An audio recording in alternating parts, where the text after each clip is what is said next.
ادائے خلیل ادائے خلیل ادا کرنے کی ہم کو نعمت ملی، ادائے خلیل ادائے خلیل۔ الحمدللہ رب العالمین والصلاة والسلام علی خاتم النبیین، اما بعد فاعوذ باللہ من الشیطان الرجیم، بسم اللہ الرحمن الرحیم۔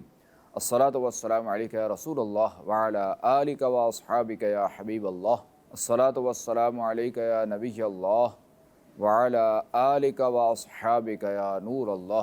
اللہ کریم کے آخری نبی محمد عربی صلی اللہ علیہ وآلہ وسلم نے ارشاد فرمایا، فرض حج کرو، بے شک اس کا اجر 20 غزوات میں شرکت کرنے سے زیادہ ہے، اور مجھ پر ایک بار درود پاک پڑھنا اس کے برابر ہے۔ صلو علی الحبیب صلی اللہ علیہ محمد صلی اللہ علیہ وآلہ وسلم۔ ناظرین، آج ہمارے سلسلے کا موضوع ہے قربانی کا مقصد اور اس کی حکمتیں۔ آئیے سب سے پہلے حضرت آدم علیہ نبینا وعلیہ الصلوۃ والسلام کے 2 بیٹوں کی قربانی کا قرآنی واقعہ سنتے ہیں۔ حضرت حوا رضی اللہ تعالی عنہ کے ہر حمل میں ایک لڑکا اور ایک لڑکی پیدا ہوتے تھے، اور ایک حمل کے لڑکے کا دوسرے حمل کی لڑکی کے ساتھ نکاح کیا جاتا تھا، اور چونکہ انسان صرف حضرت آدم علیہ نبینا علیہ الصلوۃ والسلام کی اولاد منحصر تھے، تو آپس میں نکاح کرنے کے علاوہ اور کوئی صورت ہی نہ تھی۔ اسی دستور کے مطابق حضرت آدم علیہ نبینا علیہ الصلوۃ والسلام نے قابل کا نکاح لیودا سے جو حابل کے ساتھ پیدا ہوئی تھیں، اور حابل کا عقلی ماں سے جو قابل کے ساتھ پیدا ہوئی تھی کرنا چاہا۔ قابل اس پر راضی نہ ہوا، اور چونکہ عقلی ماں زیادہ خوبصورت تھی اس لیے اس کا طلبگار ہوا۔ حضرت آدم علیہ السلام نے فرمایا، کیونکہ وہ تیرے ساتھ پیدا ہوئی ہے لہٰذا وہ تیری بہن ہے، اس کے ساتھ تیرا نکاح حلال نہیں۔ قابل کہنے لگا، یہ تو آپ کی رائے ہے، اللہ نے یہ حکم نہیں دیا۔ آدم علیہ السلام نے فرمایا، اگر تم یہ سمجھتے ہو تو تم دونوں قربانیاں لاؤ، جس کی قربانی مقبول ہو جائے وہی عقلی ماں کا حقدار ہے۔ اس زمانے میں جو قربانی مقبول ہوتی تھی، آسمان سے ایک آگ اتر کر اس کو کھا لیا کرتی تھی۔ قابل نے ایک انبار گندم اور حابل نے ایک بکری قربانی کے لیے پیش کی۔ آسمانی آگ نے حابل کی قربانی لے لی اور قابل کی گندم چھوڑ دی۔ اس پر قابل کے دل میں بہت بغض و حسد پیدا ہوا۔ جب حضرت آدم علیہ السلام حج کے لیے مکہ مکرمہ تشریف لے گئے تو قابل نے حضرت حابل سے کہا، میں تجھے قتل کر دوں گا۔ حابل نے کہا، کیوں؟ قابل نے کہا، اس لیے کہ تیری قربانی مقبول ہوئی اور میری قبول نہ ہوئی، اور تو عقلی ماں کا مستحق ٹھہرا، اس میں میری ذلت ہے۔ حضرت حابل نے جواب دیا، انما یتقبل اللہ من المتقین، اللہ کریم صرف ڈرنے والوں کی قربانی قبول فرماتا ہے۔ حضرت حابل کے اس مقولے کا یہ مطلب ہے کہ قربانی قبول کرنا اللہ کریم کا کام ہے، اور وہ متقی لوگوں کی قربانی قبول فرماتا ہے۔ تو متقی ہوتا تو تیری قربانی قبول ہوتی، یہ خود تیرے افعال کا نتیجہ ہے، اس میں میرا کیا قصور؟ اس واقعے کو قرآن کریم میں اللہ کریم نے یوں بیان فرمایا، اے حبیب، انہیں آدم کے 2 بیٹوں کی سچی خبر پڑھ کر سناؤ۔ جب دونوں نے ایک ایک قربانی پیش کی تو ان میں سے ایک کی طرف سے قبول کر لی گئی اور دوسرے کی طرف سے قبول نہ کی گئی، تو دوسرا بولا، میں ضرور تجھے قتل کر دوں گا۔ پہلے نے کہا، اللہ صرف ڈرنے والوں سے قبول فرماتا ہے۔ تو ناظرین، اس قرآن واقعے سے 3 باتیں معلوم ہوئی۔ دنیا میں سب سے پہلا جو قتل اور خون ناحق ہوا وہ ایک عورت کے معاملے میں ہوا، لہٰذا کسی عورت کے فتنے میں مبتلا ہونے سے اللہ کریم کی پناہ مانگنی چاہیے۔ قابل نے حسد میں گرفتار ہو کر اپنے بھائی حابل کو قتل کر دیا۔ اس سے معلوم ہوا کہ حسد بہت بری اور خطرناک قلبی بیماری ہے۔ نمبر 3، اللہ کریم متقی لوگوں کی قربانی قبول فرماتا ہے، لہٰذا اخلاص کے ساتھ اللہ کریم کی رضا حاصل کرنے کے لیے قربانی کرنی چاہیے۔ قربانی کا بنیادی مقصد تقویٰ اور پرہیزگاری کا حصول ہے، یہ بات ذہن میں رہے۔ جیسا کہ اللہ کریم کا فرمان عالی شان ہے، لن ینال اللہ لحومها ولا دماؤها ولکن ینالہ التقوی منکم، اللہ کے ہاں ہرگز نہ ان کے گوشت پہنچتے ہیں اور نہ ان کے خون البتہ تمہاری طرف سے پرہیزگاری اس بارگاہ تک پہنچتی ہے۔ عبادت چاہے نماز ہو یا روزہ یا قربانی، سب اللہ کریم کے لیے ہی ہونی چاہیے۔ اللہ کریم ارشاد فرماتا ہے قل ان صلاتی و نسکی و محیای و مماتی للہ رب العالمین لا شریک لہ، بے شک میری نماز اور میری قربانیاں اور میرا جینا اور میرا مرنا سب اللہ کے لیے ہے جو سارے جہانوں کا رب ہے، اس کا کوئی شریک نہیں۔ تو یاد رکھیے، جس طرح نماز اللہ کریم کی رضا کے لیے پڑھنا ضروری ہے، اسی طرح قربانی بھی اللہ کریم کی رضا کے لیے کرنا ضروری ہے۔ اللہ کریم نے ارشاد فرمایا فَصَلِّ لِرَبِّكَ وَانْحَرْ، تو تم اپنے رب کے لیے نماز پڑھو اور قربانی کرو۔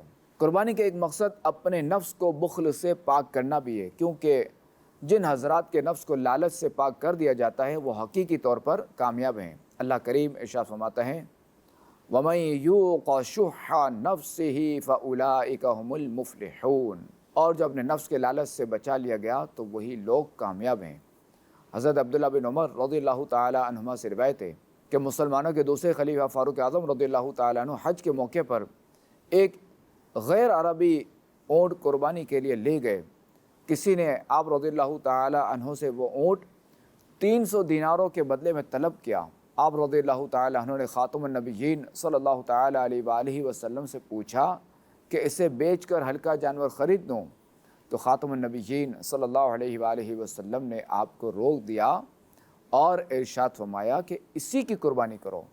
یہ روایت نقل کرنے کے بعد امام محمد غزالی رحمۃ اللہ تعالی علیہ فرماتے ہیں یہ اس لیے فرمایا کہ تھوڑی اور عمدہ چیز زیادہ اور ہلکی چیز سے بہتر ہوتی ہے، اور 300 دیناروں میں 30 اونٹ آ سکتے تھے اور ان میں گوشت بھی زیادہ ہوتا، لیکن مقصود گوشت نہیں تھا، بلکہ مقصود تو نفس کو بخل سے پاک کرنا اور اللہ کریم کی تعظیم کے جمال سے مزین کرنا ہے، کیونکہ اللہ کریم کو ہرگز ان کے گوشت اور خون نہیں پہنچیں گے، بلکہ اللہ کریم کی بارگاہ میں تو تمہارا تقوی پہنچتا ہے۔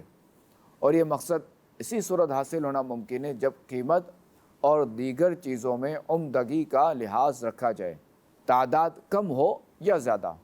قربانی کا ایک مقصد رضا الہی کے حصول کے ساتھ ساتھ ڈھیروں ڈھیر نیکیاں حاصل کرنا بھی ہے، اور قربانی کرنے والے کو اس قدر نیکیاں ملتی ہیں جن کا اندازہ نہیں لگایا جا سکتا۔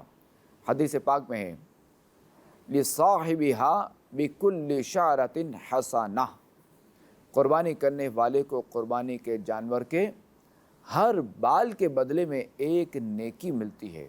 ناظرین، اس حدیث پاک میں واضح طور پر ارشاد فرمایا گیا کہ قربانی کرنے والے کو جانور کے ہر بال کے بدلے میں ایک نیکی ملتی ہے۔ اب جانور کے جسم پر کتنے بال ہوتے ہیں ان کا اندازہ نہیں لگایا جا سکتا، تو یوں قربانی بے شمار نیکیاں حاصل کرنے کا ایک بہترین ذریعہ ہے۔ اور آج ہمارے پاس وقت ہے مگر نیکیوں کی قدر نہیں۔ قیامت کے دن حقیقی معنوں میں نیکیوں کی قدر معلوم ہوگی مگر وقت نہ ہوگا۔ آدمی ایک ایک نیکی کو ترسے گا، کوئی کسی کو اپنی ایک نیکی دینے کے لیے تیار نہ ہوگا۔ چنانچہ حضرت اکرمہ رضی اللہ تعالیٰ عنہ سے روایت ہے کہ قیامت کے دن ایک شخص اپنے باپ کے پاس آ کر کہے گا ابو جان، کیا میں آپ کا فرما بردار نہ تھا؟ کیا میں آپ سے محبت بھرا سلوک نہ کرتا تھا؟ کیا میں آپ کے ساتھ بھلائی نہ کرتا تھا؟ آپ دیکھ رہے ہیں کہ میں کس مصیبت میں گرفتار ہوں، مجھے اپنی نیکیوں میں سے صرف ایک نیکی عطا کر دیجئے یا میرے ایک گناہ کا بوجھ اٹھا لیجئے۔ باپ کہے گا میرے بیٹے، تو نے مجھ سے جو چیز مانگی وہ آسان تو ہے، لیکن میں بھی اسی چیز سے ڈرتا ہوں جس سے تم ڈر رہے ہو۔ اس کے بعد باپ بیٹے کو اپنے احسانات یاد دلا کر یہی مطالبہ کرے گا تو بیٹا جواب دے گا آپ نے بہت تھوڑی چیز کا سوال کیا ہے، لیکن مجھے بھی اسی بات کا خوف ہے جس کا آپ کو ڈر ہے۔ ناظرین، ابھی آپ نے قربانی کرنے کا مقصد ملاحظہ کیا، اب آئیے قربانی کی چند حکمتیں بھی ملاحظہ کیجیے۔ پہلی حکمت تو اللہ کریم کے حکم پر سر تسلیم خم کرنا ہے۔ جب اللہ کریم نے قربانی کرنے کا حکم ارشاد فرما دیا تو اللہ کریم کے حکم پر لبیک کہتے ہوئے خوش دلی کے ساتھ قربانی کرنی چاہیے۔ دوسری حکمت، حضرت ابراہیم علیہ نبینا علیہ الصلوۃ والسلام کی پیروی کرنا ہے۔ اللہ کریم ارشاد فرماتا ہے قد کانت لکم اسوۃ حسنۃ فی ابراہیم والذین معہ، بے شک ابراہیم اور اس کے ساتھیوں میں تمہارے لیے بہترین پیروی تھی۔ جس طرح ابراہیم علیہ الصلوۃ والسلام اللہ کریم کے ہر حکم کو بلا چوں چنا تسلیم کر کے فوراً بجا لاتے، حتیٰ کہ اللہ کریم نے بیٹے کی قربانی کا حکم فرمایا تو اس کے لیے بھی تیار ہو گئے۔ یوں ہی ہر مسلمان کو ہر وقت اللہ کریم کے احکامات مثلا نماز، روزہ، حج، زکوٰۃ اور قربانی وغیرہ پر عمل پیرا ہونے کے لیے تیار رہنا چاہیے۔ تیسری حکمت یہ ہے کہ قربانی کے ذریعے غریبوں اور مسکینوں کو گوشت کھانے کے لیے مل جاتا ہے، اور گوشت کھانوں کا سردار ہے۔ اللہ کریم کے آخری نبی علیہ الصلوۃ والسلام نے ارشاد فرمایا گوشت کھانوں کا سردار ہے۔ تو بہت سے غریب مسکین ایسے ہوتے ہیں جو سال بھر اپنی غربت کی وجہ سے گوشت خرید کر نہیں کھا پاتے، تو قربانی کے ایام میں ان تک بھی گوشت پہنچ جاتا ہے۔ اللہ کریم سے دعا ہے کہ اللہ کریم ہمیں خوش دلی کے ساتھ قربانی کرنے کی توفیق عطا فرمائے اور ہماری قربانیاں قبول فرمائے۔ آمین بجاہ خاتم النبیین صلی اللہ علیہ وآلہ وسلم۔ ادائے خلیل ادائے خلیل ادا کرنے کی ہم کو نعمت